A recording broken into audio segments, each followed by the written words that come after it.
Good evening. God loves you. And so do we. Winter Wonderland. You want to talk about that? Yes. Mm-hmm. We're adorable. No.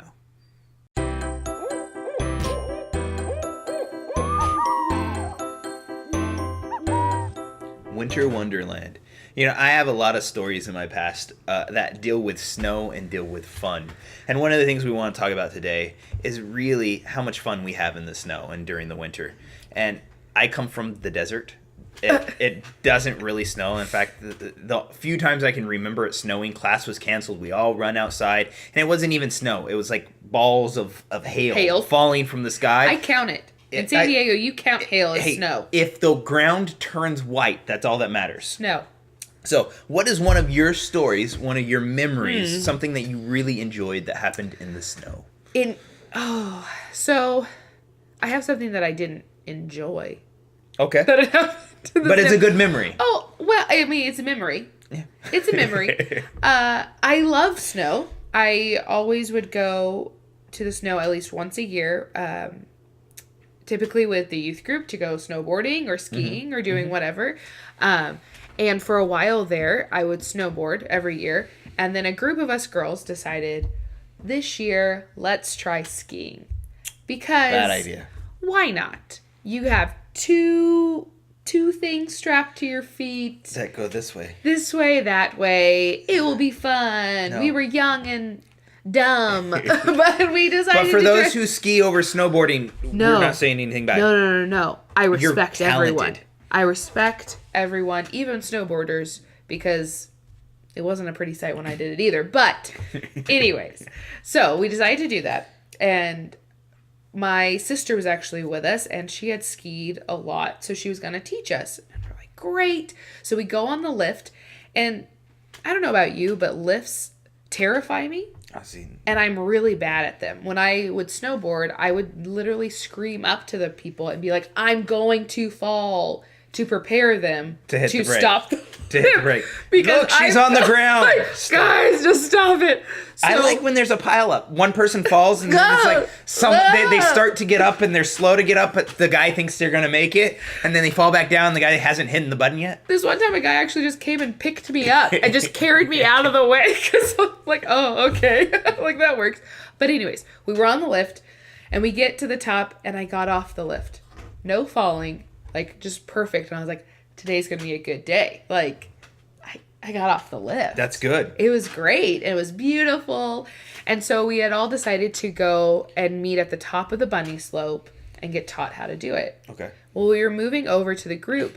And you know how if you want to go one direction, you don't really want to go the other direction? Well, my skis didn't know that. And they just started going down the hill.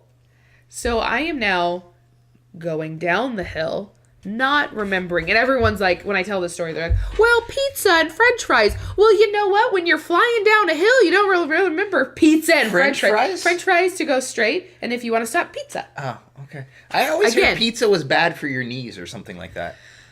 You know, again, I don't not ski. thinking about that. I don't ski. So I am now flying. You know a good way to stop?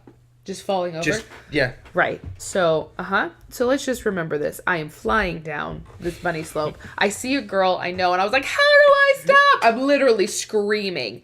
And I see one of those posts that hold up the line for the ski lift. And I was like, oh, I'll just run into that. Yeah, that's a bad idea. So I go after that, and I miss it. Oh, thank goodness. Hindsight, that's probably a good idea. That would be great. I would have probably broken some ribs. I then catch the ski lift line rope on my legs and flip over the rope, land on my head and arms and everything. Skis fly off, and so the people came, like the medics came, and with their little... No, because literally I was right there at the bunny slope. They could just walk out of their office, and I was there on the ground. The only thing I walked away with was a broken bone in my thumb, which... So you did break a bone? Yes, I did. But it's called the skier's break. I was like, because the pole gets stuck in your hand and it breaks your thumb. Oh. And I was so like, that's normal. That's something that I guess. Most skiers. So I was like, well, I guess I'm normal. So, okay, but let me tell you a little bit more with this. Sit back and relax. With this whole trip, my parents, my dad was the youth pastor. This was the first time ever that no one stayed behind.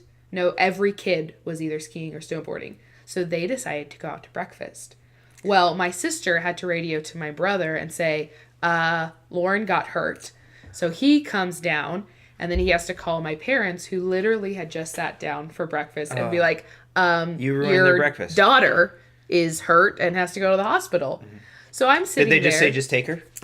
I really kind of expected them like, okay, well, we're going to eat breakfast and then go get her. No, they came. But while I was waiting, I was just sitting there and just heard this group of guys. Again, mind you, I'm a teenage girl. So, well, I'm a dork. But this group of guys just walked by and like, did you see that girl start flying down the bunny slope? I was like, oh my gosh, that was me. Were they proud? Was that like a proud moment for them? Or? It sounded pretty proud. To me, it was not proud. Okay. To me, I was sitting with a broken arm. But they didn't know it was you. No, they didn't even see me. I was just sitting there just like, oh, that happened. So that fun in the snow, let's just say I've never been snowboarding or skiing again. It didn't sound like it ended well. No, but I still love the snow. At least they didn't do... I learned how to snowboard in college. I went with a bunch of friends, and we actually took a winter break trip. And the first time I went snowboarding, they said, okay, this is how you learn. This is the best way to learn. They took me all the way up to the top of the mountain, and we're in Tahoe, and black diamonds, and they're like, okay, we'll see you later. Why? And That's just me. That's how I started. That's how I learned was so had it been you at the top of the hill at Black Diamonds trying to go down, think of the speed you would have gotten. So much. I would have just jumped off things. Oh, it would have been epic. I say my story's a little different. Yeah. I have some good snowboarding stories. And we went out with all the youth pastors on our district. And my wife and I were out, and it was my first time ever doing park, and I was doing boxes and rails and doing okay. And I got a little prideful. I got a little full of myself, and I did a rail that went up. And I hadn't like scoped it out. I hadn't looked at it. I didn't know what was going on. So I hit the rail, and I'm going up the rail, and I find there's a gap. There's a gap in the middle. Oh, look at that. The rail doesn't connect.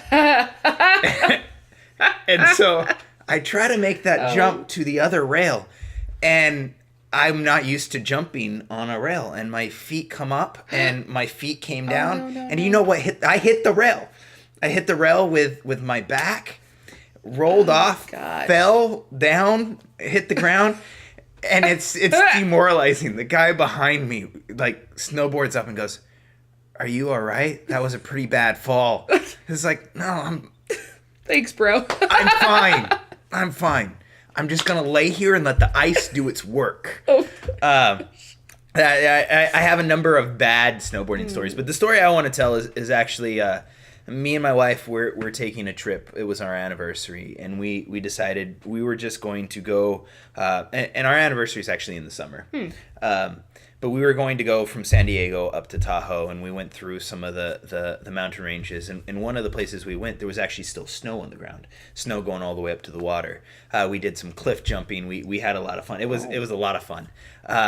But at night, we ended up camping, and it's a natural preserve, and so we just kind of picked a place to camp. It was right by the water, and my wife dutifully asks, is there tides? Will the water rise when we're sleeping? Right. I said, Good to think about that. There's no tides. Like, it's a lake. It's a small lake. Like some of the larger lakes, they might have a tide, but this one, there's no tide. So we put our tent right next to the water. Do you know what happened in the middle of the night? Water coming in the tent. And it's not like warm water. Right. It's frozen ice water.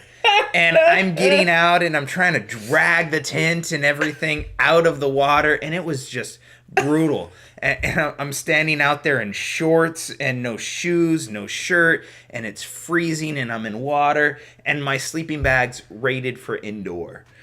And so the rest of the night, I'm in there, chattering, freezing. It was. I would have just gone back to the car. It was just a bad night. Oh my but gosh. but the thing is, that's one of my favorite memories of Right. that whole trip was that. And to this day, the only thing I can think of is snowmelt made the lake rise, because there's not a tide at that small lake. Have you Googled it? I have. There's not a tide. Lakes don't have tides. They're not large enough for the moon's gravitation. So but Interesting. I do know It was water came in my tent. Ice water came in my tent and got me and my sleeping bag and everything wet. And Chelsea she got up, we moved, she lay back down, she went to sleep. You know who didn't? Me, this guy. It was awful. But it turned out to be one of my best memories. And winter is fantastic. Winter is so fun. And so I wanted to give you a test. Hey guys, if you like what you saw tonight, don't forget to like, share, and subscribe. And if you're in the neighborhood, come join us at 10:30 on Sunday at Mount Carmel Church of the Nazarene.